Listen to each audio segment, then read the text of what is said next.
Welcome to Ahead of the Times, where our jokes are so hot, I had to get a haircut just to tell them. Wait, you had a haircut? This is the teaser, dude. You can't interrupt me. And why the heck does no one believe me when I say I've had a haircut? Well, that's barely a haircut. And I'm sorry, I didn't mean to cut you short to tell you you didn't cut it short. US midterms. Did they turn out okay, even though most of us didn't study? Russia supplying Ukrainian rebels. Tanks, but no tanks? Sting shuts down drug and gun smuggling websites. What will you do for Christmas shopping? For the roundup on the US midterms, let's go to our senior Moving to Canada correspondent, Toby. Republicans dominated the midterm elections. In fact, let's see some footage of the Democrats. Oh, that's not it. You got knocked the fuck out! Oh no, that's from the movie Friday. Chaleur! It's 7! I think the Brazilians have had enough. Oh, that's from the Germany-Brazil World Cup. They got beaten bad, Ola. How bad was it? It was bad. They got beaten so bad, they got back together with Chris Brown. Last time I saw that much blue turn red, I was watching Jaws. Republicans won 7 seats in the Senate and 11 in the House to take majorities of both. Republican Mia Love became the first Haitian-American female elected to Congress. Though as a black female, she almost didn't vote for herself. Senator Sam Brownback got reelected despite leaving Kansas with a $300 million budget shortfall and its credit downgraded. Because voters decided Obama, just not fiscally responsible. The election turned into a referendum over a president who's presided over low unemployment, plummeting gas prices, and a record stock market. And Democrats still lost. What more could he have done? Brought back Breaking Bad for another season? Afterwards, Obama said he'd work with Republicans, because unlike his own party, they'll be seen in public with him. Obama said he'd now push through immigration reform, which he'd promised to do after the election. My prediction is they'll have a tough time. Now the congressional Democrats have been told to go back where they came from. For the latest on the minimum wage, we go to our senior ramen noodles correspondent, Ola. In the latest jobs report, the US economy continued to add jobs, but wages remained stagnant. In the election, 5 states managed to pass minimum wage increases, despite strong opposition from 5 guys.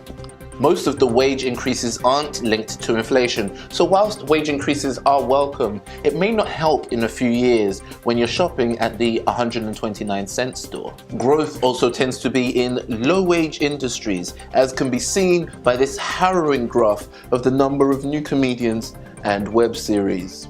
President Obama is pushing to increase the minimum wage from $7 to $10 an hour.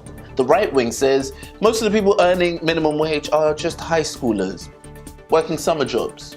The people earning 10 cents more than the minimum wage, 30-year-olds, still working the same jobs they did in high school. Many right-wingers advocate eliminating the minimum wage in order to make America more globally competitive and richer overall. Or in other words, trust us, we need to pay people less so we can pay them more.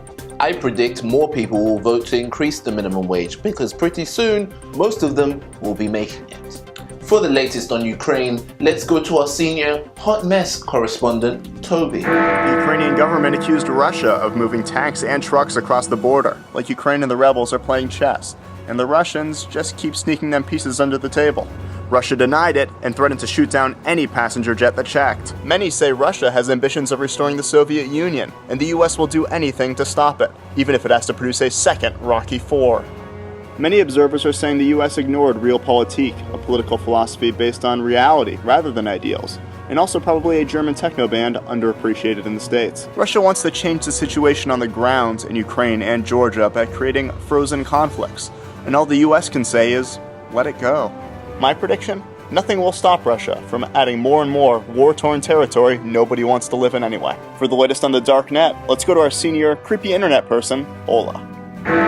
International law enforcement raided the dark internet, shutting down 400 sites and making 17 arrests. The dark internet is only available via the Tor browser, which prevents users from being tracked. It's used by dissidents, criminals, and people sick of getting 300 ads from Amazon for a blender they looked at once. As you can imagine, the dark web contains a lot of unseemly activities, unlike the regular internet's pristine, family-friendly reputation. Sites shut down included Amazon clones that ship high-quality drugs, counterfeit money and passports direct to your door, leaving many outraged. They're always the last ones to find out about these things. Despite the crackdown, intelligence agencies still have problems identifying Tor users, and people are usually traced when they accidentally expose their email address or post selfies using the hashtag doing illegal things on the Tor browser.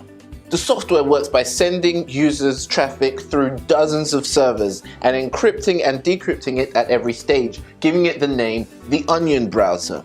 And the currency of choice is the untraceable Bitcoin, or as it's also known, Onion Booty.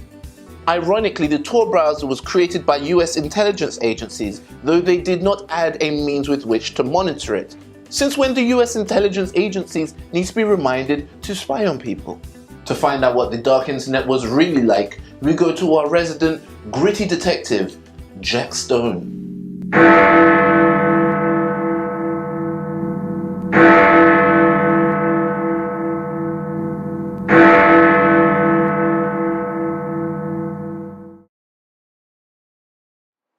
Internet? Are you putting me on desk duty? You're lucky you're still on the force after what you did down at the docks. I'm the best goddamn PI you have in this web series, and you know it! You watch your ass, I'll have you investigating grilled cheese Jesuses by Tuesday.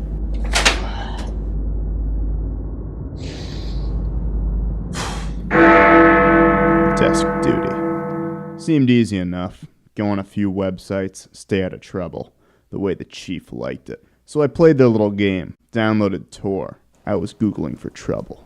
But it didn't take long before trouble Googled me. Suddenly, I had a flashback. I need eggs. Heroin, guns, funny money, and nothing at all could have prepared me for what I became. Give a man a choice to have everything he's ever wanted when nobody's looking, and you find out who he really is. I was no different. But nothing prepared me for what I saw when I dug a little too deep. It seems alluring.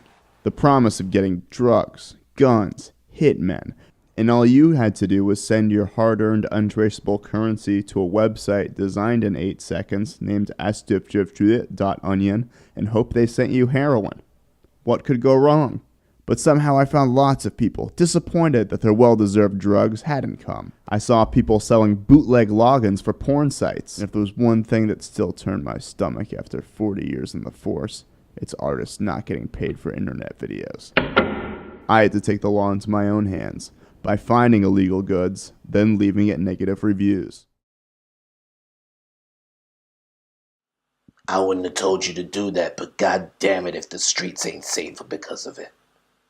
You're back on the force. In the docks incident? Let's just say, we delete our history.